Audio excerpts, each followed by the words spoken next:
स्वागत है आप सभी का आपके अपने YouTube चैनल मेरा घर मेरा स्कूल मेरा। आज हम देखेंगे क्लास 12 के लिए चैप्टर 4 जो कि होगा फिजिक्स संबंधित, और इसमें हम देखेंगे गतिमान आवेश और चुंबकत्व से संबंधित एमपी बोर्ड के द्वारा दिए गए क्वेश्चन का सॉल्यूशन। तो आइए और स्टार्ट करते हैं और देखते हैं किस प्रकार के क्वेश्चन है। तो देखिए, सबसे फर्स्ट क्वेश्चन यहाँ पर है, विद्युत धारा के चुंबकीय प्रभाव की खोज किसने की? चार विकल्प आपके सामने है, फ्लेमिंग ने, फैराडे ने, एम्पियर ने या ऑस्ट्रेड ने। तो देखिए, यहाँ पर विद्युत धारा के चुंबकीय प्रभाव की खोज की थी, वो की थी ऑप्शन जो फोर्थ होगा ऑस्ट्रेड ने। ऑस्ट्रेड ने प्रयोग करके ये पाया था कि जब किसी धारावाही चालक तार में हम धारा प्रवाहित करते हैं और चुंबकीय सुई को ले जाते हैं, सुई विक्षेपित होती है।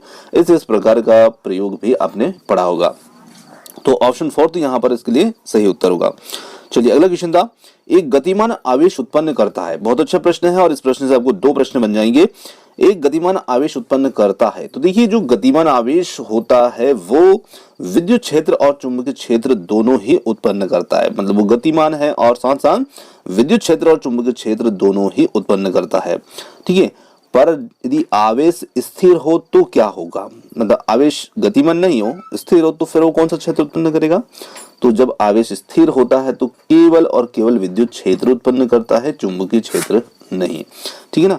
तो एक प्रश्न तो आपका ये बन गया कि मान लीजिए कि जो विद्युत क्षेत्र है वो उत्पन्न करता है तो कौन? स्थिर आवेश। ये हमारा उत्तर हो जाएगा। चलिए, तो एक गतिमान आवेश उत्पन्न करता है, तो इसके लिए हमारा जो उत्तर होगा वो होगा ऑप्शन थर्ड, विद्युत क्षेत्र तथा चुंबकीय क्षेत्र दोनों, है ना। यहाँ पर होगा दोनों। तो ये हमारा इसमें सही उत्तर होगा ऑप्शन थर्ड। चलिए आगे बढ़ते हैं अगले क्वेश्चन की ओर। अगला क्वेश्चन है, यहाँ पर एम्पियर का परिपथी नियम है। तो देखिए, एम्पियर का जो परिपथी नियम है वो कौन सा है? तो एम्पियर का जो परिपथी नियम है वो है यहाँ पर BDL is equal to mu 0I। Option जो थर्ड होगा ये यहाँ पर सही उत्तर होगा इसके लिए, एम्पियर के परिपथी नियम के लिए। चलिए आगे बढ़ते हैं अगले क्वेश्चन की ओर। अगला क्वेश्चन है, धारावाही वृत्ति कुंडली के केंद्र पर उत्पन्न चुंबकीय क्षेत्र होता है। तो धारावाही वृत्ति कुंडली के केंद्र पर उत्पन्न चुंबकीय क्षेत्र जो होता है ये होता है कुंडली के तल में, कुंडली के तल के लंबवत या फिर कुंडली के तल से 60 डिग्री पर। तो देखिए, यहाँ पर जो कुंडली के तल के लंबवत, ऑप्शन जो सेकंड होगा हमारा, ऑप्शन सेकंड होगा इसके लिए सही उत्तर। यानी कि धारावाही वृत्ति कुंडली के केंद्र पर उत्पन्न जो चुंबकीय क्षेत्र होता है वो कुंडली के तल के लंबवत होता है। इस प्रकार से हमें समझना है इसको। चलिए अगला क्वेश्चन है, एक समान चुंबकीय क्षेत्र में गतिमान आवेश पर लगने वाला बल शून्य होता है जबकि आवेश की गति की दिशा होती है। तो देखिए, आवेश की जो गति की दिशा होगी वो किस और होगी? तो एक समान चुंबकीय क्षेत्र में गतिमान आवेश पर लगने वाला बल जो होता है शून्य होता है, जबकि आवेश की गति की दिशा होती है चुंबकीय क्षेत्र के समांतर। तो ऑप्शन ये जो होगा ये हमारा उत्तर होगा, चुंबकीय क्षेत्र के समांतर, ऑप्शन फोर्थ। चलिए अगला क्वेश्चन लेते हैं। आगे क्वेश्चन है, एक समान चुंबकीय क्षेत्र में लटके धारावाही लूप पर लगने वाला बल आघूर्ण अधिकतम होता है जबकि लूप का तल होता है। तो देखिए, यहाँ पर प्रश्न में हमसे लूप के तल की पूछी है बात, ठीक है ना, लूप की नहीं पूछी है, लूप के तल की बात पूछी गई है। तो एक समान चुंबकीय क्षेत्र में लटके धारावाही लूप पर लगने वाला बल आघूर्ण अधिकतम कब होगा?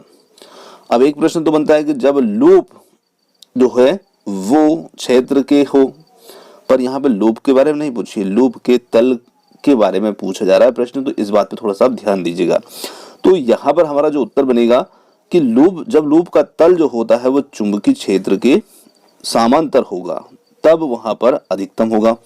तो ऑप्शन फर्स्ट जो होगा इसके लिए सही उत्तर होगा। चलिए अगला क्वेश्चन है, परिपथ में विद्युत धारा का मापन किया जाता है। तो परिपथ में विद्युत धारा का मापन हम करते हैं अमीटर की सहायता से। तो इसके लिए अमीटर, ऑप्शन जो थर्ड है ये एकदम करेक्ट आंसर है। चलिए आगे बढ़ते हैं अगले क्वेश्चन की ओर। अगला क्वेश्चन है यहाँ पर, चुंबकीय क्षेत्र का विमीय सूत्र है। तो चुंबकीय क्षेत्र का जो विमीय सूत्र होता है वो क्या होगा? वो होगा MT-2A-1। ठीक है, ये होगा। तो ये हम इसमें दे रखा है ऑप्शन सेकंड में। चलिए ऑप्शन सेकंड जो होगा ये हमारा उत्तर हो जाएगा। अब देखिए यहाँ पर मान लीजिए कि कभी कभी एल भी लिखा होता है पर एल 0 कर देते हैं, ठीक है ना, लंबाई उसमें होगी नहीं तो एल 0 कर देंगे इसको, ठीक है ना, तो ये भी सही है और एल नहीं है तो भी सही है, कोई दिक्कत नहीं है। चलिए आगे बात करते हैं अगले क्वेश्चन की। चुंबकीय क्षेत्र की जो तीव्रता है उसका ऐसा ही मात्रक है, तो चुंबकीय क्षेत्र की जो तीव्रता का ऐसा ही मात्रक होता है न्यूटन एम्पियर मीटर। ऑप्शन जो थर्ड है यहाँ पर सही उत्तर होगा, न्यूटन प्रति एम्पियर मीटर। चलिए आगे क्वेश्चन लेते हैं अगला। चुंबकीय क्षेत्र की तीव्रता का ऐसा ही मात्रक है, तो चुंबकीय क्षेत्र की जो तीव्रता है उसका ऐसा ही मात्रक क्या होगा, तो अभी क्वेश्चन देखा था वही क्वेश्चन है, न्यूटन एम्पियर प्रति एम्पियर मीटर। इसमें भी ऑप्शन थर्ड ही हमारा सही उत्तर होगा। चलिए अगले क्वेश्चन की ओर बढ़ते हैं। चुंबकनशीलता का मात्रक है, चुंबकनशीलता का मात्रक जो होता है वो क्या होता है, तो चुंबकनशीलता का मात्रक होता है Newton ampere square. Option first जो होगा ये इसके लिए सही उत्तर होगा।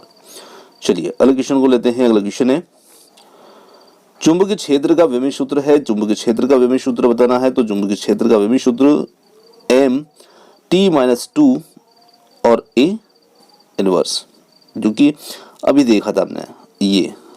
अब चूंकि यहाँ पर ये साइड में लिखे हैं, घात के रूप में नहीं लिखे हैं, तो ये ध्यान देना हमें बस। अगला क्वेश्चन यहाँ पर धारावाही परिनली का व्यवहार करती है, तो देखिए धारावाही परिनली का जो होती है वो किस तरह व्यवहार करती है, तो वो बिल्कुल उसी तरह व्यवहार करती है एक दंड चुंबक की भांति, तो ऑप्शन फर्स्ट होगा इसमें सही उत्तर।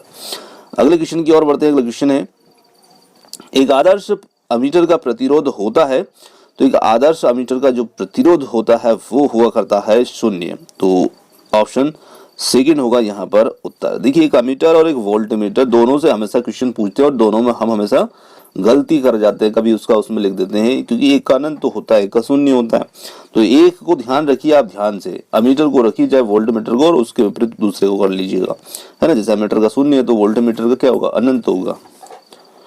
चलिए आगे बात करते हैं। अगला क्वेश्चन है शंट का प्रतिरोध क्या होगा यदि 10% धारा को चल कुंडली धारा मापी में से प्रवाहित करना है, और यहाँ पर जो प्रतिरोध है, चलिए थोड़ा सा क्वेश्चन हमारा कट रहा है, जबकि धारा मापी का प्रतिरोध जो है 99 ओम है ना, तो यहाँ पर थोड़ा सा कैलकुलेशन हमें इसमें करना पड़ेगा।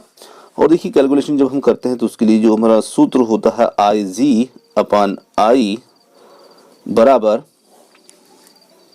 S/G+S, ये हमें सूत्र लगाना होगा। देखिए IG जो धारा मापी में से जो धारा हम गुजारना जा रहे हैं 10% मुख्य धारा का, तो यहाँ पर IG/I की जगह पर हम लिख देंगे इसमें 10/100, और शंट का हमें याद करना है, और G यहाँ पर धारा मापी का प्रतिरोध है, तो यहाँ पर हो जाता है 99 और यहाँ हो जाएगा 10/100 IG और बटे I का मान, ठीक है ना। ऊपर यहाँ पर S रहेगा प्लस S रहेगा। अब इसका हम कैलकुलेशन करेंगे तो इसमें हमारा जो उत्तर निकल के आएगा वो आता है 11 ओम, तो ऑप्शन जो थर्ड है ये इसके लिए सही उत्तर है, बिल्कुल 11 ओम।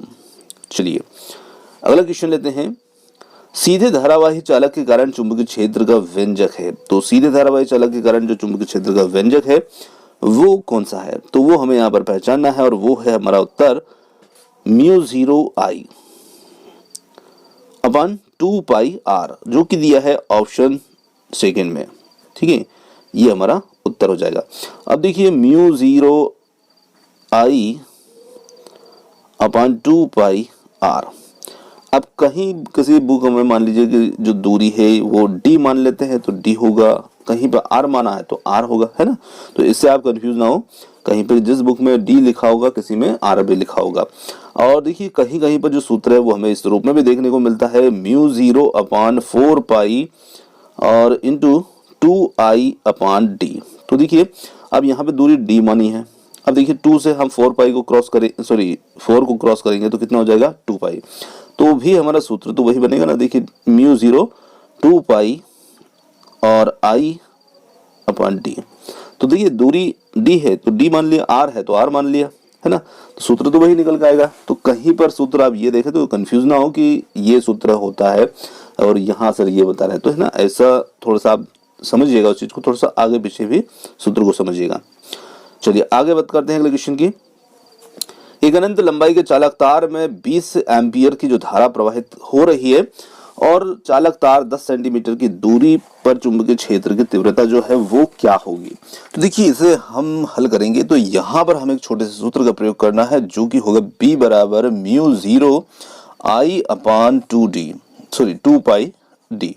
ठीक है ना, I यहाँ पर जो होगी ये हो जाएगी इसमें 20 एम्पियर, ठीक है ना, और D का मान हो जाएगा यहाँ पर 10 सेंटीमीटर और I 20। और इसी के साथ में यहाँ पर हम म्यू का मान रख देंगे म्यू 0 का जो कि होगा 4 पाई इंटू 10 की पावर -7 और इसका कैलकुलेशन कर लेंगे तो यहाँ पर जो हमारा आंसर निकल के आता है वो आंसर निकल के आएगा इसमें 4 इंटू 10 की पावर -5 यानी कि टेस्ला। ऑप्शन जो थर्ड होगा ये हमारा इसमें उत्तर होगा 4 गुणे 10 की घात -5 टी, ये हमारा इसमें उत्तर होगा। चलिए आगे अगले क्वेश्चन को देखते हैं।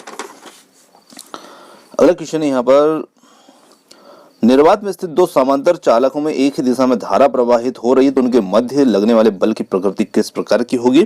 तो देखिए जो समांतर चालक हैं और जिनमें एक ही दिशा में धारा प्रवाहित हो रही है तो वो एक दूसरे को आकर्षित करेंगे, है ना। फर्स्ट वाला उत्तर होगा, यहाँ पर प्रतिकर्षण नहीं होगा, आकर्षित करेंगे, ठीक है ना। और जब वो एक दूसरे के विपरीत धारा प्रवाहित हो रही है उनमें तो वो प्रतिकर्षित करेंगे। चलिए अगला क्वेश्चन है एक समान चुंबकीय क्षेत्र में गतिमान आवेश पर लगने वाला जो बल होता है वो बल का सूत्र हमें यहाँ पर देखना है। तो यहाँ पर जो सही उत्तर होगा उसके लिए वो हो जाएगा ऑप्शन फर्स्ट क्यू वी और बी, ठीक है ना, जो कि एक सदिश रूप में यहाँ पर लिखा गया है। चलिए अगला क्वेश्चन है आदर्श वोल्टमीटर का प्रतिरोध कितना होता है। तो देखिए आदर्श वोल्टमीटर का जो प्रतिरोध होता है तो अमीटर का भी आया था, यहाँ पर इसका भी आया है, तो हमने बताया था आपको कि आप एक का ध्यान रख लीजिए उसका अपोजिट यहाँ पर कर दीजिए, उसका होता है 0, यहाँ पर हो जाएगा अनंत। अगले क्वेश्चन की ओर बढ़ते हैं। अगला क्वेश्चन है श्रेणी क्रम में उच्च प्रतिरोध जुड़ा धारामापी, ठीक है ना। तो कहने का मतलब है कि यहाँ पर जब हम श्रेणी क्रम में धारामापी के साथ में एक उच्च प्रतिरोध का तार जोड़ देते हैं तो वो क्या बन जाता है, वो धारामापी, तो वो बन जाता है वोल्ट मीटर, ठीक है। तो यहाँ पर उत्तर हो जाएगा वोल्ट मीटर। अब देखिए वोल्टामीटर भी दे रखा है तो वोल्टामीटर और वोल्ट मीटर दो अलग अलग है ना, तो वोल्ट मीटर हमारा उत्तर होगा। अगला क्वेश्चन है संट को हमेशा जोड़ना चाहिए, तो संट को हमेशा जोड़ना चाहिए समांतर क्रम में, तो यहाँ पर ऑप्शन जो सेकंड होगा समांतर क्रम सही उत्तर हो जाएगा। अगला क्वेश्चन है चुंबकीय क्षेत्र का एसआई मात्रक है, चुंबकीय क्षेत्र का जो एसआई मात्रक होता है वो होता है न्यूटन एम्पियर मीटर, और 3 बार क्वेश्चन आ चुका है ये, है ना, तो ध्यान रखिएगा। चलिए अगले क्वेश्चन की ओर बढ़ते हैं। अगला क्वेश्चन है यहाँ पर किसी धारावाही परिनलिका के अंदर चुंबकीय क्षेत्र होता है, तो धारावाही परिनलिका में चुंबकीय क्षेत्र जो होता है वो होता है एक समान, और ऑप्शन फर्स्ट इसके लिए सही उत्तर है। चलिए आगे बढ़ते हैं, अगले क्वेश्चन को देखते हैं। एक धारावाही परिनलिका को पृथ्वी तल में स्वतंत्रता पूर्वक लटकाने पर स्थिरावस्था में उसकी दिशा होगी। तो देखिए धारावाही जो परिनलिका होती है वो किस तरह का व्यवहार करती है, ये पहले भी आप क्वेश्चन देख चुके हैं। दंड चुंबक की भांति व्यवहार करती है, और जिस प्रकार दंड चुंबक को लटकाते हैं तो उत्तर दक्षिण दिशा में ठहरती है, ठीक उसी प्रकार से यहाँ पर धारावाही परिनलिका भी एक दंड चुंबक की तरह ही है, तो उसकी दिशा भी कौन सी हो जाएगी, उत्तर दक्षिण दिशा।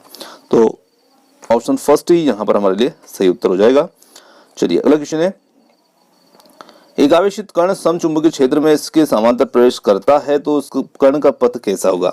तो देखिए यहाँ पर जो कण होगा उसका पथ जो होगा ना वो एक सरल रेखा में होगा, क्योंकि उस पर लगने वाले बल का मान बहुत कम होता है या 0 होता है, तो सरल रेखा पथ या रेजो रेखी पथ भी हम इसको कह सकते हैं। चलिए अगले क्वेश्चन की बात करते हैं। धारा अल्पांश की इकाई होगी, तो धारा अल्पांश जो है जिसमें डीएल लंबाई होती है उसकी और धारा की इकाई होती है एम्पियर, तो यहाँ पर हमारा उत्तर बन जाएगा एम्पियर मीटर, ऑप्शन सेकेंड।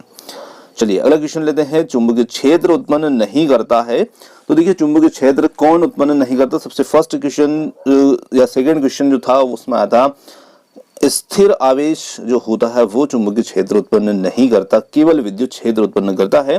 तो यहाँ पर वही प्रश्न है, उसी को घुमाया गया है, और यहाँ पर हो जाएगा एक स्थिर आवेश के द्वारा चुंबकीय क्षेत्र उत्पन्न नहीं होता है ना, गतिशील आवेश के द्वारा उत्पन्न होता है। तो ये थे आज के हमारे फिजिक्स से संबंधित चैप्टर 4 जो कि था यहाँ पर गतिमान आवेश और चुंबकत्व से संबंधित चैप्टर और इसके क्वेश्चन। तो उम्मीद करते हैं क्वेश्चन आपको पसंद आए हो तो आप लाइक कर सकते हैं, अन्यथा कोई बात नहीं। और वीडियो को शेयर करना मत भूलिएगा, बल्कि आपकी मदद तो हो चुकी है, अपने साथियों की मदद भी करें। और मिलते हैं जल्दी ही एक और नए किसी अगले वीडियो के साथ में। धन्यवाद।